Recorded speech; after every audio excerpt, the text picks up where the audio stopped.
Hello, welcome to the first lecture of Computer Organization and Architecture. In this course, we are going to study the functions and design of various units of digital computers. So, what are digital computers? These are machines which can perform a set of instructions and they work on discrete data.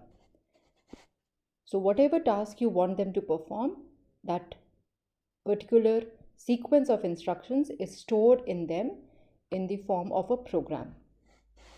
And the system consists of both hardware and software components. So by hardware, we are referring to the microprocessor, the storage, which could be the memory and secondary devices, the input-output devices, and by software we are referring to the compilers, the operating system, and the application programs that you would be running on the system. Nowadays these computers are everywhere, and many a times they are in embedded form.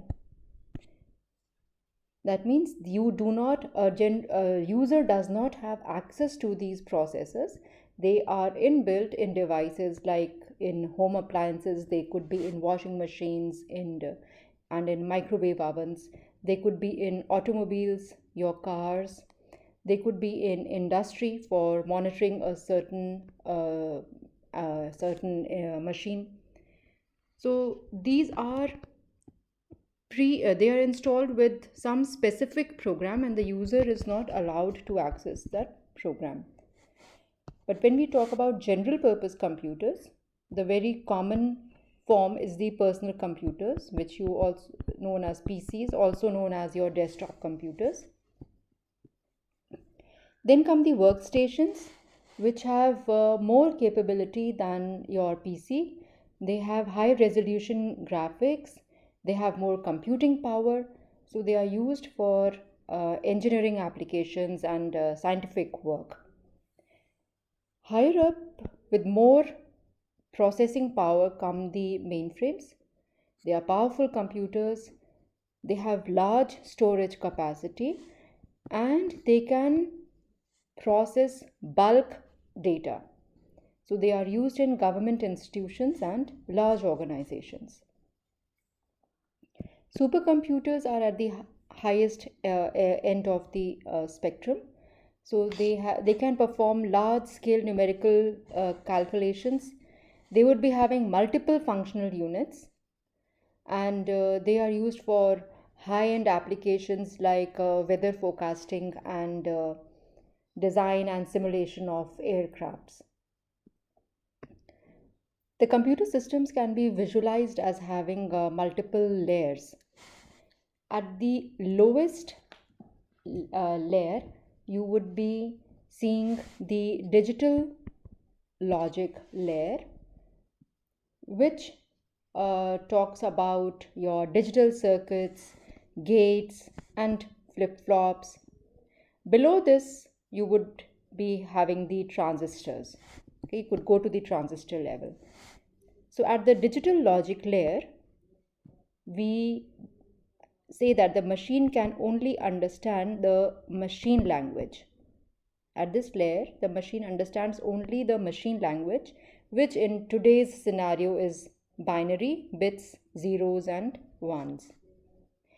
At the microarchitecture level, we are referring to the registers and the arithmetic logic unit inside the processor and the data path that is connecting them.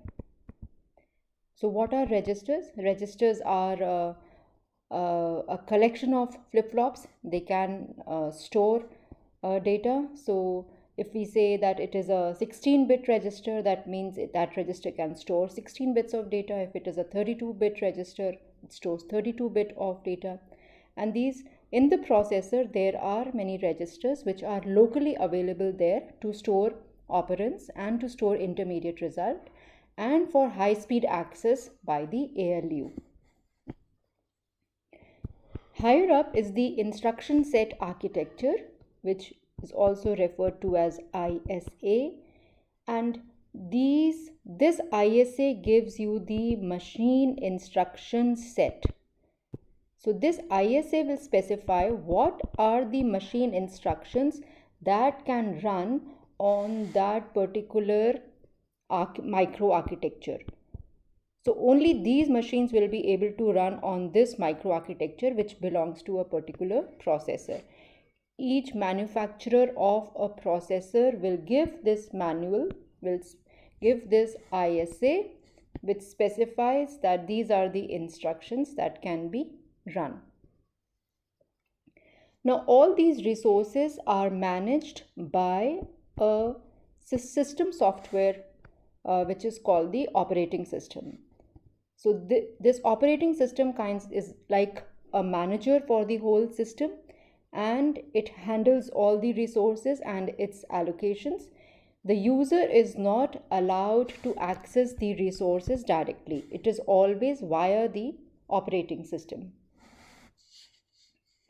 Since it is difficult to write programs in machine language which the machine understands, a user can write a program in assembly language using user-friendly terms which are called mnemonics. For example, terms like add, sub, move. So they are more easy to understand, and it is easier for the user to write a program in this language. These again are specific to a microprocessor. They are specific to the ISA of that machine. Any program that has been written in assembly language can be converted into machine language using an assembler.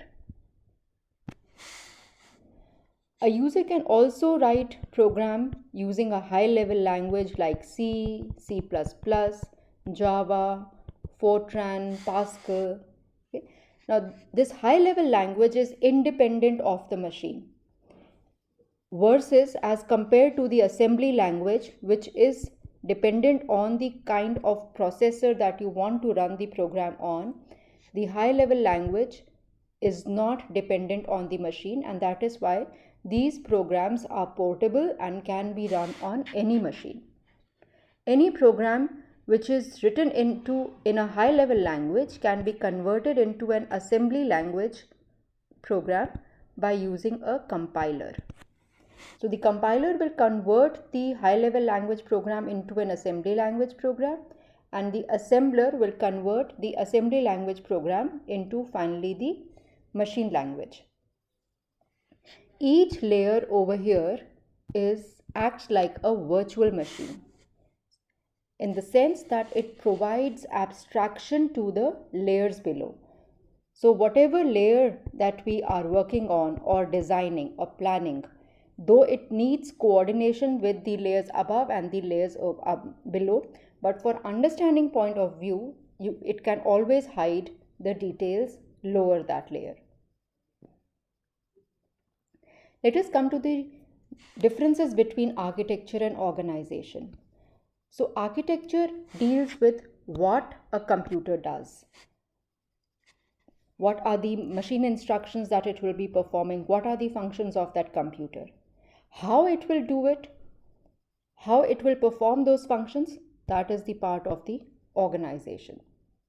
So in architecture, we are talking about the functional behavior of the computer systems. What are the functions it has to perform? And organization will be talking about the different parts, the connections between them. So in a sense, we are talking about the high-level design, the instruction set architecture, the machine instructions that machine will perform.